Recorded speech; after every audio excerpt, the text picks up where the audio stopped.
Welcome to our channel. Today I want to show you how to clean the speaker on a Samsung Galaxy A6 phone.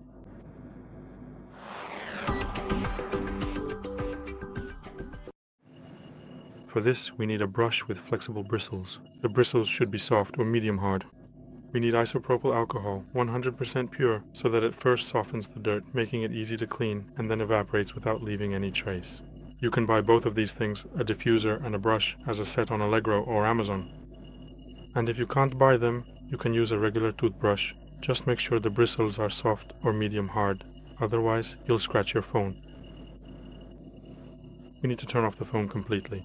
Never clean your phone while it's turned on. Make sure to thoroughly saturate the brush with isopropyl alcohol until it is completely dripping wet. Carefully move the phone over to the side so that it becomes much easier for you to hold.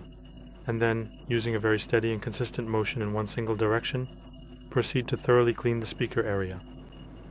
Do 10 or 15 strokes in one direction, then do the same, 10 or 15 strokes in the other direction. And if the speaker is very dirty, it's best to repeat this process 2 or 3 times in each direction, meaning 40 or 50 strokes in one direction, just alternating every 10 or 15 strokes between one side and the other, and so on. Then the speaker will be perfectly cleaned. You'll have peace of mind for quite a long time, so everything will work properly. After the procedure, set the phone aside for about 10 or 15 minutes to let the isopropyl alcohol evaporate, and then you can use your phone as usual and everything will work properly. That's all for today. Thank you very much for your attention. I'd appreciate a thumbs up, likes and subscriptions. And see you in my next video.